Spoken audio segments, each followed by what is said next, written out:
Gracias, hasta luego.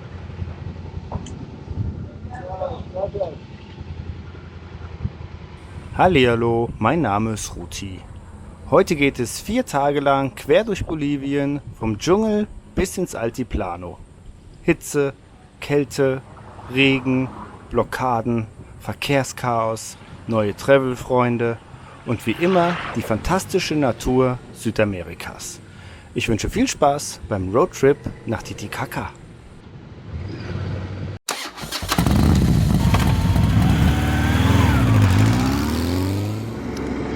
Ja, heute ist ein besonderer Tag, denn nach 7 Wochen in Santa Cruz verlasse ich die Stadt.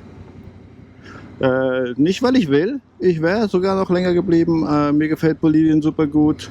Am Anfang war ich überhaupt kein Fan von Santa Cruz, aber jetzt habe ich mich hier schon eingelebt, kenne hier alles. Und die Umgebung ist halt wunderschön. Tropisch ist es hier, was mich auch ein bisschen traurig macht, dass ich jetzt gehen muss, denn mein Visum läuft aus. Und heute fahre ich weiter. Und zwar wieder zurück Richtung La Paz. Das Ding ist, dass heute quasi wettermäßig der schlechteste Tag der letzten 7 Wochen ist, so ungefähr. Es ist hier Regenzeit, hohe Regenzeit, aber es hat eigentlich vielleicht so 1-2 Mal die Woche geregnet und das war's. Aber wenn es regnet, ist es heftig, dann steht die ganze Stadt unter Wasser. Und heute hat es schon 4 Mal geregnet. Man sieht, es ist so on and off. Eben hat die Sonne geschienen, aber mein Visier ist nass und auch die Scheibe ist nass. Eben hat es gerade geregnet. Ich habe die Regenhose an, aber oben nicht. Es ist natürlich bullenheiß, 30 Grad. Und ja, ich kenne die Strecke natürlich schon von der Hinfahrt. Ich fahre jetzt wieder zurück nach Cochabamba, größere Stadt auf dem Weg nach La Paz. Da brauche ich wohl 2 Tage hin. Ziel ist heute Villa Tunari. Das ist so ein Touristenort, würde ich sagen. Da gibt es so einen Adventure Park und so. Ist auch eine mega schöne Umgebung. Bin ich ja durchgekommen auf dem Hinweg. Und auf dem Hinweg habe ich ja in, wie heißt das, Bula Bula oder so übernachtet. Und das ist ein Katastrophenort. Das ist so ein Durchfahrtort, wo die Busse alle halten. Und ja, will ich auf keinen Fall mehr übernachten. Deswegen bis Villa Tunari sind es netto Fahrzeit laut Google bisschen mehr als 5 Stunden. Und das Problem ist, es gibt hier wieder neue Blockaden. Deswegen das war ja auch ein Grund, warum ich hierher gekommen bin, weil Peru quasi zu war. Also viele Grenzen waren zu, es gab überall Blockaden und so. Man kam mit dem Motorrad natürlich trotzdem immer irgendwie durch. Das ist Südamerika, es geht immer irgendwas. Aber ja, ich habe es ja nicht eilig und das wollte ich nicht. Und in Peru auch Machu Picchu geschlossen und so weiter. Jedenfalls ist hier jetzt so mittelmäßiges Wetter. Ich hoffe, es wird besser über den Tag. Ich habe jetzt aufgeladen, das hat natürlich auch lange gedauert, wenn du 7 Wochen nicht aufgeladen hast, da musst du erstmal wieder gucken, wo dein ganzes Zeug ist und so weiter. Ich habe jede Menge Essen noch übrig gehabt, das habe ich jetzt alles eingepackt und jetzt bin ich immerhin mal unterwegs. Blockade, es gibt so eine Internetseite, da sieht man die Blockaden immer. Es gibt verschiedene farbige Punkte, blauer Punkt ist halt blockiert und dann kann man nicht durch und gelber Punkt ist irgendwie blockiert, mit Umwegen kann man durch und dann gibt es noch irgendwie blockiert mit Restriktionen und dann gibt es noch nur Aufstände und was weiß ich. Das Ding ist halt, die protestieren hier wohl, was ich gelesen habe in der Zeitung, weil die Straße nach Santa Cruz immer noch nicht durchgehend fast asphaltiert ist und dann sagen die, es kann nicht sein, das ist halt hier die Hauptstadt, nicht die Hauptstadt, aber das Zentrum, das ökonomische Zentrum, wirtschaftliche Zentrum. Und ihr kriegt das Ding nicht asphaltiert. Flippen die Leute natürlich aus. Es ist ja auch hier so meine Erfahrung, es ist ständig irgendwo irgendwas blockiert. Also auch in anderen Teilen des Landes sind Blockaden. In Peru sind auch immer noch Blockaden, aber nur um den Titicaca-See, genau da, wo ich hin will. Ja, aber es kann, wie gesagt, heute ist es so, morgen ist es dann weg und übermorgen sind sie wieder da. Man weiß es nicht. Ich fahre da jetzt einfach mal lang. Es sah jetzt ganz gut aus auf der Karte. Zunehmend seit dem Morgen die Blockaden, aber hier war es jetzt noch nicht blockiert. So, hier geht es natürlich schon los.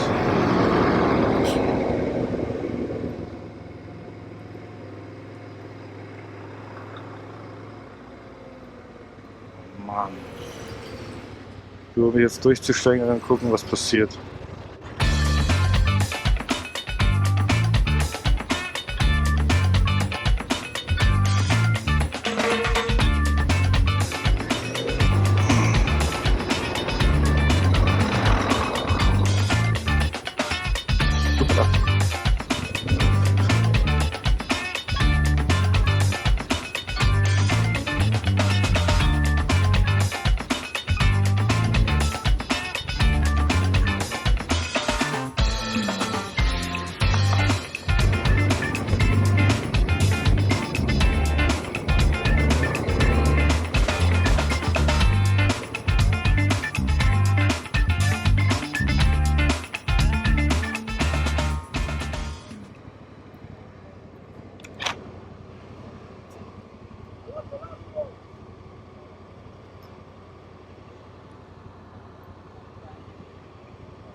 Allá, darse la vuelta, amigo, por allá están pasando las motos.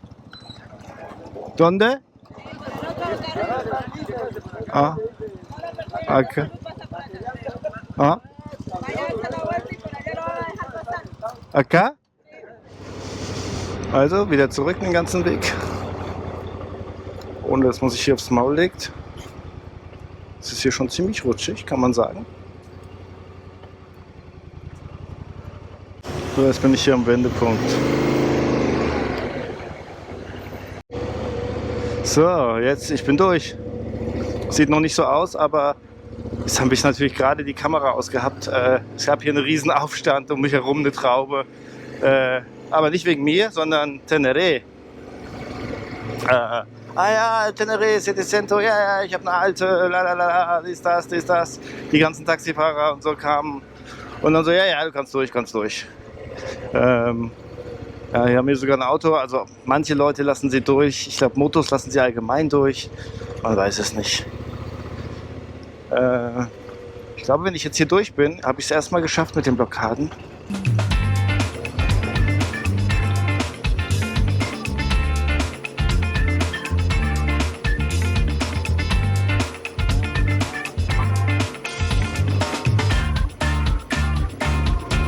Super cool.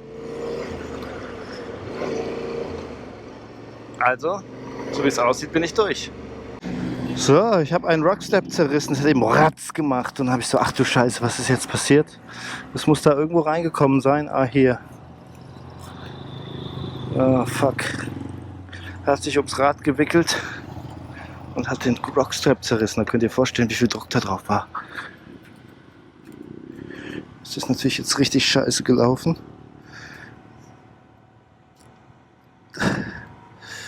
Aha. Ach, es ist immer irgendwas. Immerhin, hoffentlich nicht das Moped kaputt gemacht. So, mit dem Rockstep, das habe ich repariert. Mittlerweile ist es 12 Uhr und ich bin 30 Kilometer weit gekommen.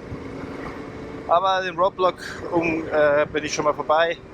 Mal sehen, ob noch welche kommen.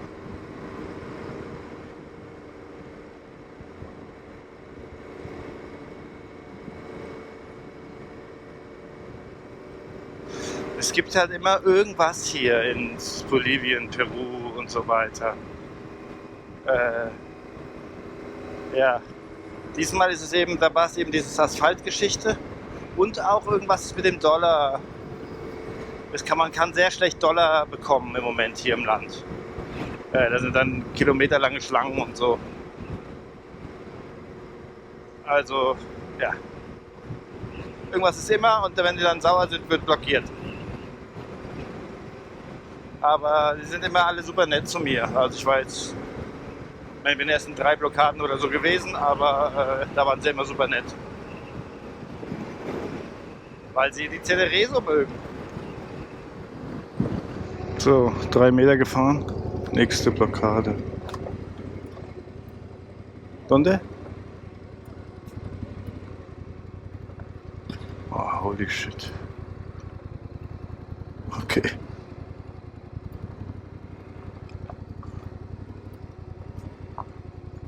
Okay.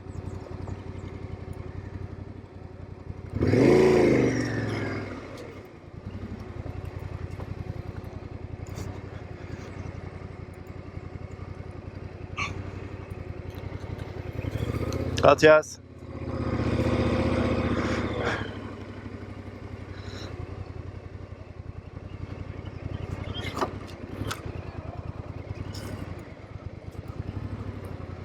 So, ich mache jetzt mal ein kurzes Foto noch. Puh, das wird anstrengend heute. Hier ist die nächste Blockade. Scheiße. Es regnet so auch. Ich fahre mal den Motorräder hinterher, das ist immer schlau.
Okay. Caminando. Sí. Por ahí, pero caminando nomás.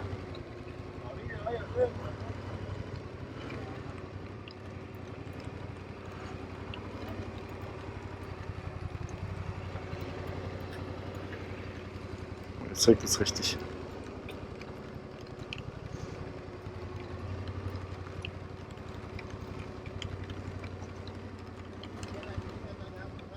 Da komme ich nicht durch. Ja, AK. AK noch.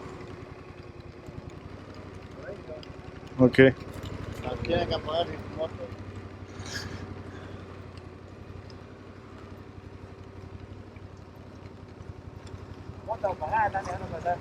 Okay. Das wird auf jeden Fall eng hier.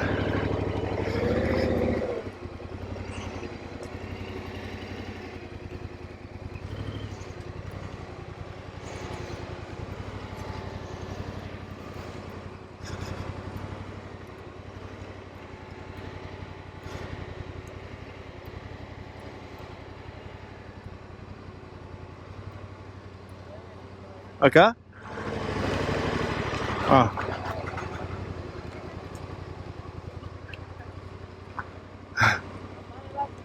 Acá?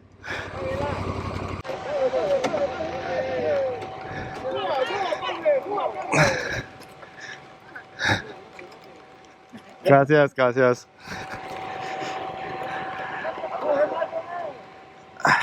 Gracias.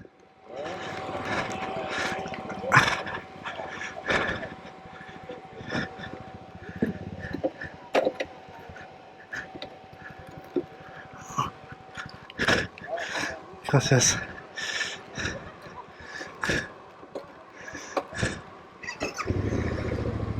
Okay, muss irgendwie laufen. Aber es ist noch nicht die einzige, sieht man schon. Oh, das nervt richtig. Die verarschen mich doch. Jetzt schüttet es halt wie Sau. Ich bin schon bis die ganze Jacke durchnässt. Wie ihr es seht. Oh Mann, ey. So komme ich nirgendwo hin heute. Bin ich richtig genervt für eine Scheiße.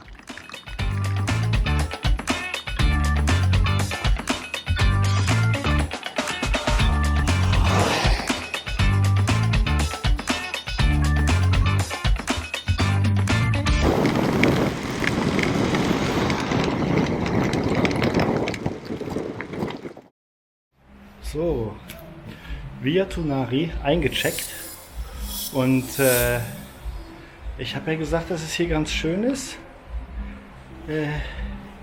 Ich zeige es mal kurz. Das ist mein Zimmer. Hier, kleiner Babyhund. Sehr lieb ist der. Da steht die Lucy. Und Achtung, Pool. Und das ist der Ausblick.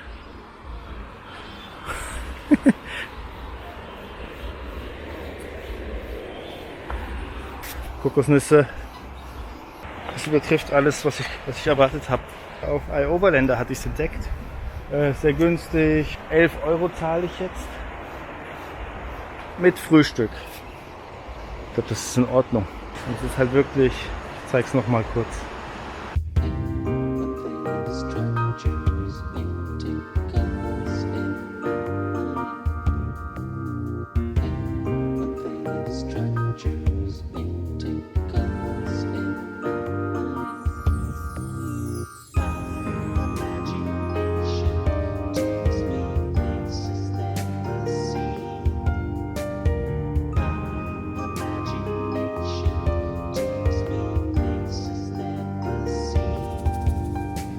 Ja, man kann hier sitzen.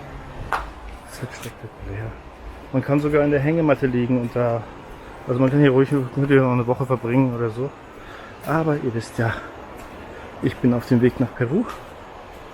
Ich wollte es nur mal zeigen. Jetzt gehe ich noch was essen, sehr glücklich. Hat alles geklappt heute, auch mit Benzin. Das sah erst so aus, als würde es kein Benzin geben. Wegen den Blockaden gibt es manchmal dann schwer Benzin. Da waren dann auch riesige Schlangen und so. Aber es war dann wieder so, ich bin direkt an die Tanke gefahren, weil manchmal sagen die dann Ausländer nicht. Frage ich immer erst und hat die gesagt so, ja, komm her. Kann ich die ganze Schlange überspringen. Zweite oder dritte Tankstelle hatte dann Benzin. Und habe ich Benzin vollgetankt. Und morgen fahre ich dann direkt nach Cochabamba. Vielleicht, also ich denke, das schaffe ich mit einem Rutsch. Brauche ich gar nicht mehr tanken. Ja, bin ich mal gespannt. Ich hoffe, dass es nicht wieder so regnet wie heute. Das war ein bisschen ätzend.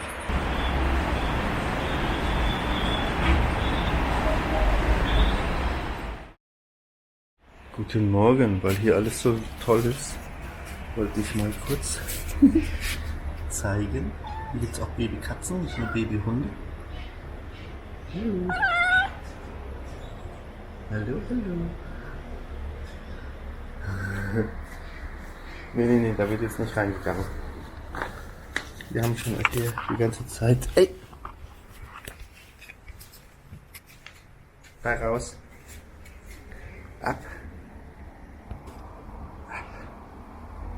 Und die machen, was sie wollen. Die haben beim Frühstückstisch mich auch schon geredet. Ich packe hier jetzt schon noch zusammen. Es ist 8 Uhr morgens. Frühstück habe ich wie gesagt schon. Und es ist, ja, da ist die Sonne. Aber es sieht bedrohlich aus, wenn man das Wetter hier so anguckt. Im Moment ist es okay, trocken, alles okay. Und der Wetterbericht sieht katastrophal aus. Und das Ding ist, ab hier ist glaube ich, Ripio, also Schotter. Und es geht in die Berge. Also ich möchte jetzt nicht unbedingt, dass das alles unter Wasser steht. Deswegen packe ich jetzt so schnell wie möglich zusammen und fahre los. In den Bergen, dann in Cochabamba, soll es besser sein. Deswegen, ich muss da nur hochkommen. Und dann hoffe ich, dass es okay ist.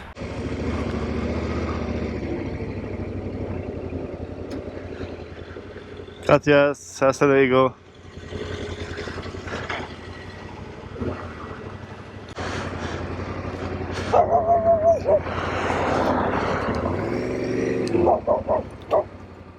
Vier Stunden bis Cochabamba, 160 Kilometer. Also da kann man schon dran ablesen, dass die Straße nicht allzu gut ist. Und das ist natürlich, wenn kein Regen ist. Also ich hoffe, ich bleibe von dem Schlimmsten verschont. Man muss ja auch manchmal Glück haben. Kann ja nicht immer nur wegen Schnee, Wind alles haben.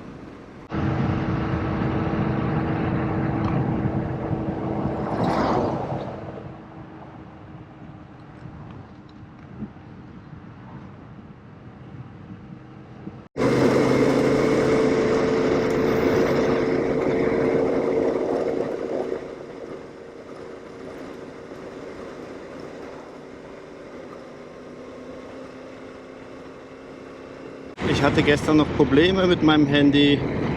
Das hat so einen Wassersensor, dann kann man es nicht aufladen. Da macht bitte sofort trennen, Handy, Feuchtigkeit im USB-Anschluss, bla bla bla.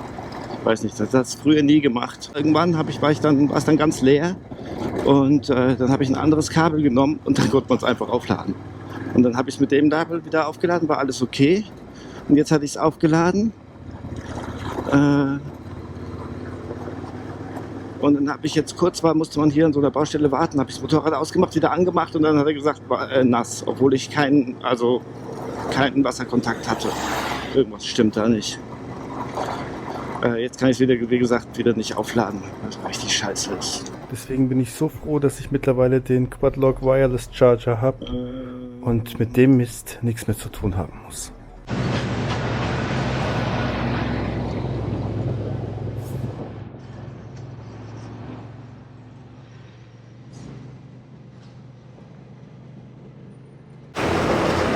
Das ist richtig ätzend, wenn man so langsam im Schlamm hinter Leuten herfahren muss. Weil dann kann man sich seine eigene Geschwindigkeit fahren. Und dann eben rutscht man rum. Wenn ich jetzt hier einfach durchgefahren wäre, hätte ich es gar nicht gemerkt, dass es hier glatt ist.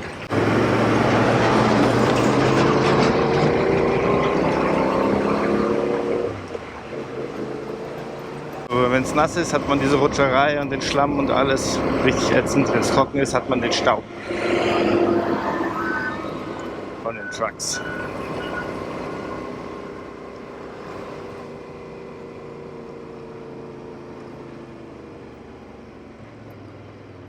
Schon auch gucken, da stehen die Stahlstreben hinten 4 Meter raus. Wenn du da reinfährst, passt das auch.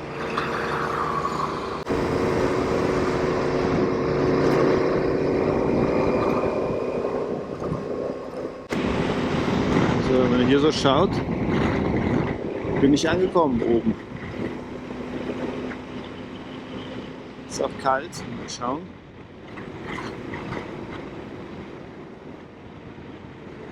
Grad, ja. Mit 30 bin ich losgefahren. Mittlerweile habe ich die Heizkörper an. Es sind 11 Grad. Die Schlitze hier zugemacht und so. Aber ich habe jetzt kein Jäckchen runtergezogen, deswegen mir ist kalt. Und wie ihr seht, fahre ich den Berg wieder runter. Es geht natürlich nicht ganz runter, sondern ich weiß nicht genau, wie hoch Cochabamba liegt. 2000? Weiß nicht genau. Aber tendenziell geht es ja jetzt wieder ins Altiplano. Das heißt, es geht hoch in die Berge. Der Pass liegt dann so bei 4 knapp. Und die Titicaca-See ist, glaube ich, der höchstgelegene See der Welt. Also es ist jetzt wieder alles kühl und hoch. Aber Cochabamba, sagen hier die Bolivianer, hat das beste Klima von allen Städten in Bolivien. Ich glaube, das ganze Jahr ist ungefähr so 20 Grad. So, ich bin angekommen in Cochabamba. Eingecheckt. Und jetzt werde ich was essen und mich ein bisschen hier aufhalten, bevor es dann weitergeht Richtung La Paz. Ich muss arbeiten hier in Cochabamba an dem Tag, wo ich hier bin. Aber ich habe jetzt 3 Stunden Pause und dann schaue ich mir natürlich die größte Sehenswürdigkeit an. Durch die Stadt bin ich schon ein paar Mal gelaufen. Die größte Sehenswürdigkeit, glaube ich, hier ist da oben, Cristo Redentor. Ich glaube, hier heißt der Cristo, er heißt ein bisschen anders, aber es ist so wie in Rio das Ding. Man sieht ihn jetzt hinter dem Berg verschwinden, aber tatsächlich ist er größer als der in Rio.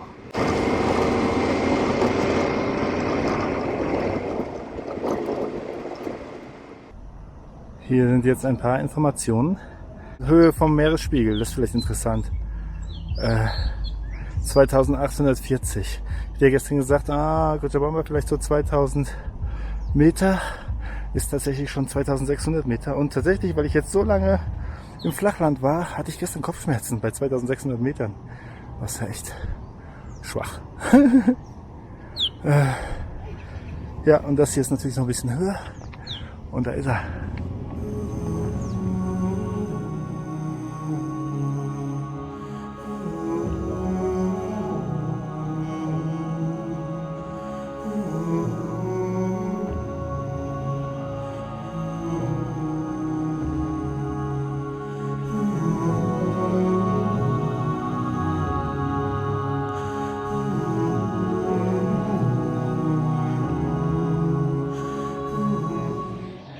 So, guten Morgen. Heute ist Abfahrt in Cochabamba.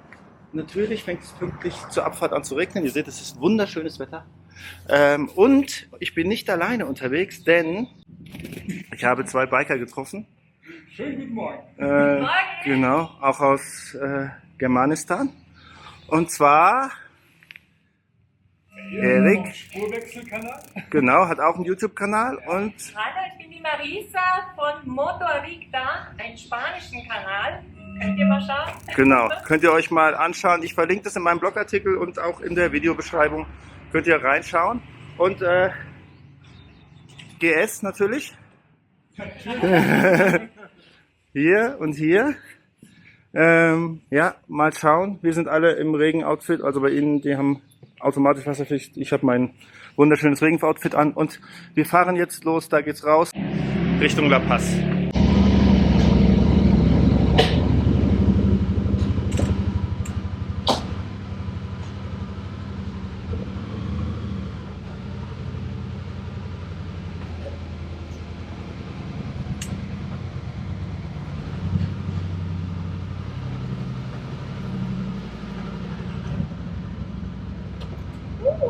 Cool.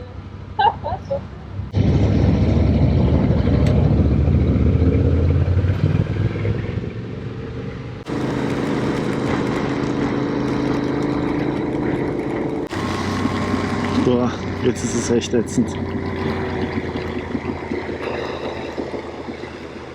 Es regnet richtig.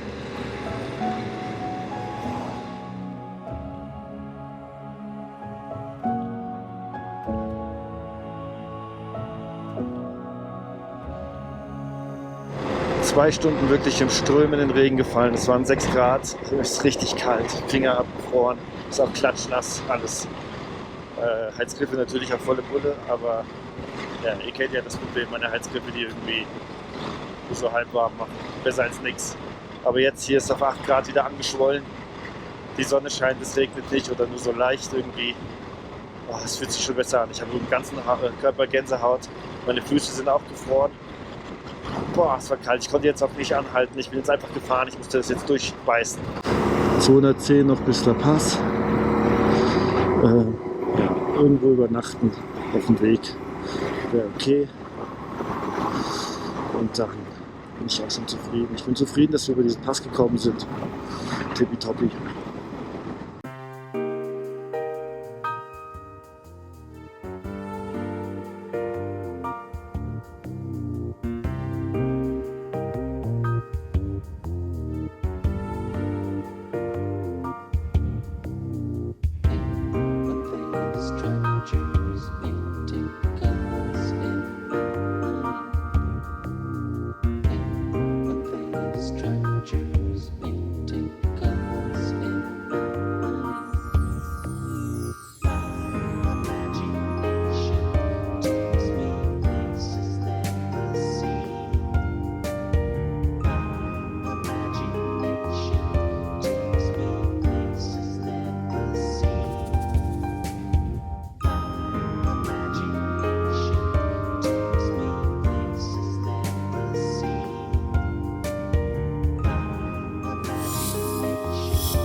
So, wir sind angekommen.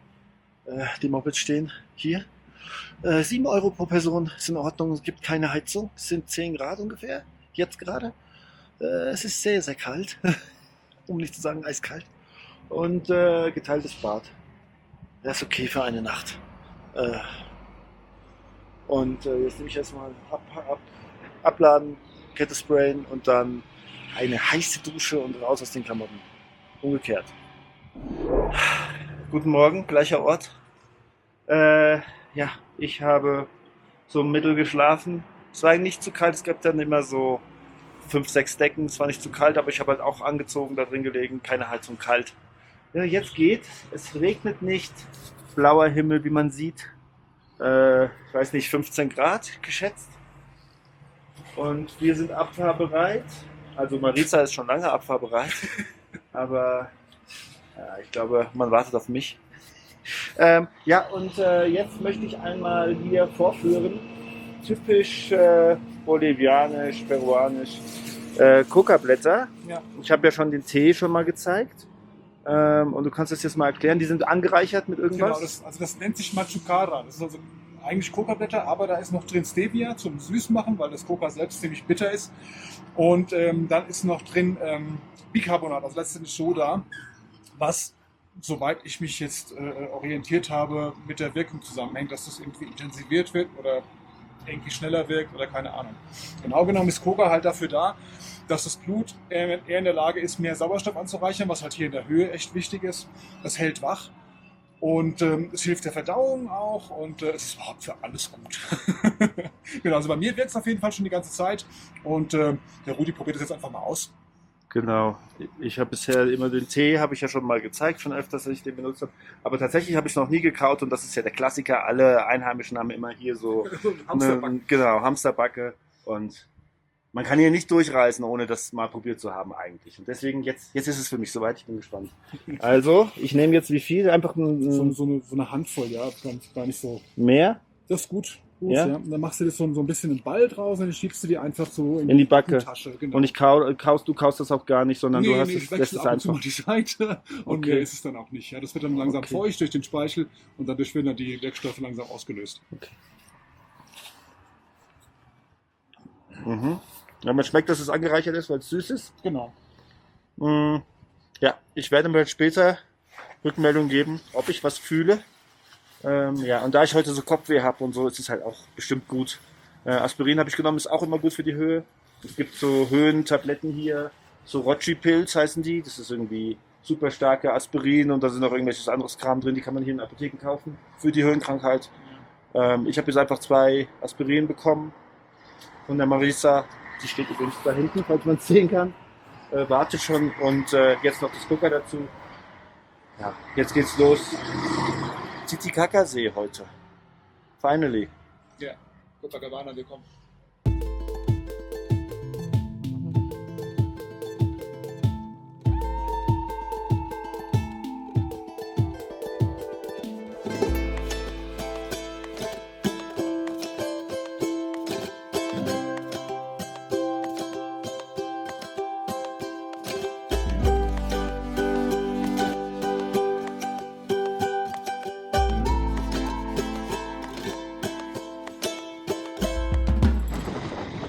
Wir erreichen La Paz. Wir streifen es heute nur so am Rand, wenn ich mich nicht alles täuscht, bei Google gesehen. Und von La Paz sind es ungefähr noch so 3 Stunden oder 3,5 bis zum Titicaca Lake.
Interessante Straße.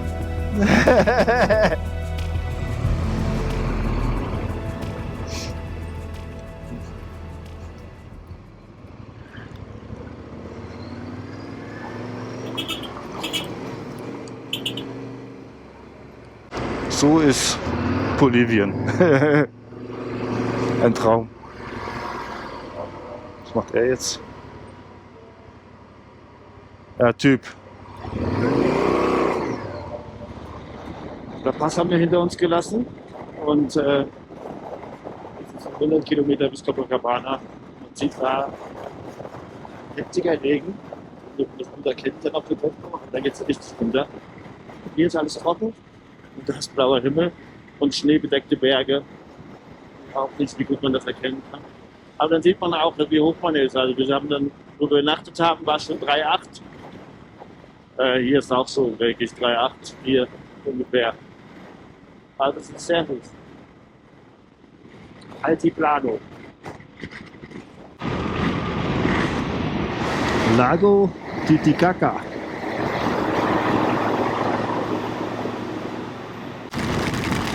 Natürlich nochmal richtig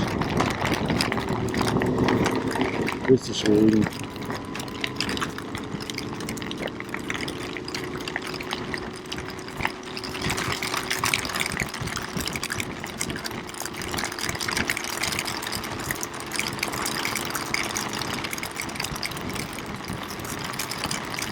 Wunderschön.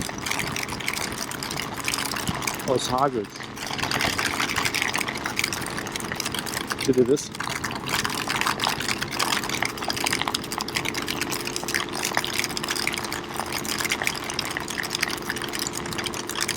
Hier steht richtig das Wasser auf der Straße. Im Titicacasee. 10 Minuten zu spät haben wir das Restaurant erreicht. Aber ja, hier ist jetzt okay, sie haben uns hier ausgebreitet. Hier tropft es aus dem, ist wie so eine Gartenlaube, tropft es hier runter, deswegen haben wir den Tisch gewechselt. Und wir sind hier direkt am Titicacasee. Das hat man jetzt eben, wollte ich eigentlich zeigen, es hat wieder hier angefangen zu regnen, man sieht auch, es ist dunkel. Da drüben ist die Fähre, da wollen wir hin oder da müssen wir hin. Kann man jetzt nicht mehr sehen, weil es jetzt so zugezogen ist. Aber hier sind auch so Bastboote. Ja. Und natürlich gibt es Forelle. Ich denke, ich hoffe, die kommt aus dem Titicacasee. Ja. Ja. Guten Appetit.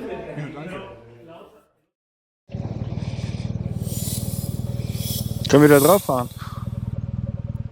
Wäre schon schön. Oder hier rechts, guck mal. Da ist jetzt noch ein Auto da. Wir können ja mal gucken, wo der uns hinwinkt. Sollen wir mal vorfahren? Er winkt uns, glaube ich.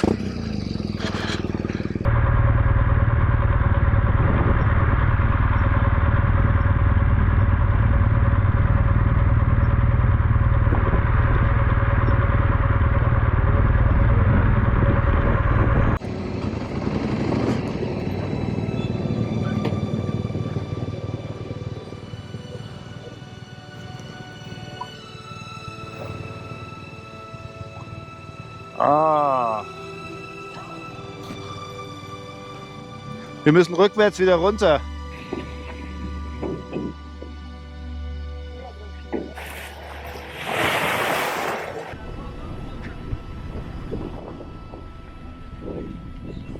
Will ich doch kein Segelschiff bauen? Hast Glück gehabt.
Wie viel hat es gekostet? 70.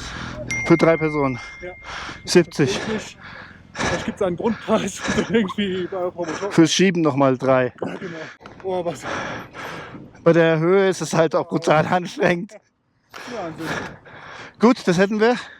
Jetzt noch ein bisschen cruisen, glaube ich, und dann fertig.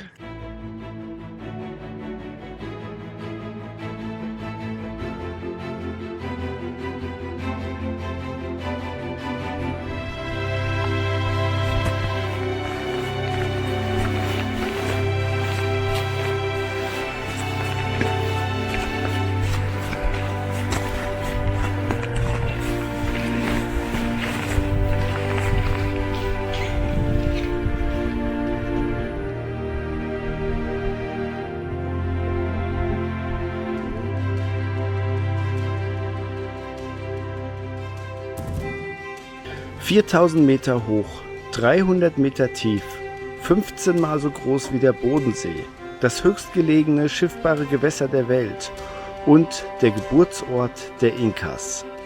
All das ist der See mit dem schönen Namen Titicaca. Ich möchte mich für die Unterstützung bedanken bei Gerhard, Frank, Robert, Hubert, Stefan, Bernd, Arndt, Harald, Matthias, Michael, Jürgen, Uwe 1848 und nochmal Michael. Bolivien teilt sich den Titicaca-See mit Peru. Das heißt, ich bin jetzt schon direkt an der Grenze. Ich werde aber noch ein paar Tage in Bolivien bleiben, und zwar in einem Ort namens Copacabana. Ich möchte auch nochmal auf einen neuen Sale von Insta360 hinweisen. Es gibt den sogenannten Prime Day, eine Rabattaktion vom 11. bis 19. Juli. Unter anderem gibt es 140 € Rabatt auf die X3-Kamera und die Ace-Kamera. Auch andere Kameras sind rabattiert. Ich verlinke es wie immer in der Videobeschreibung. Schaut gerne mal rein, vielleicht ist was für euch dabei. Buenas tardes.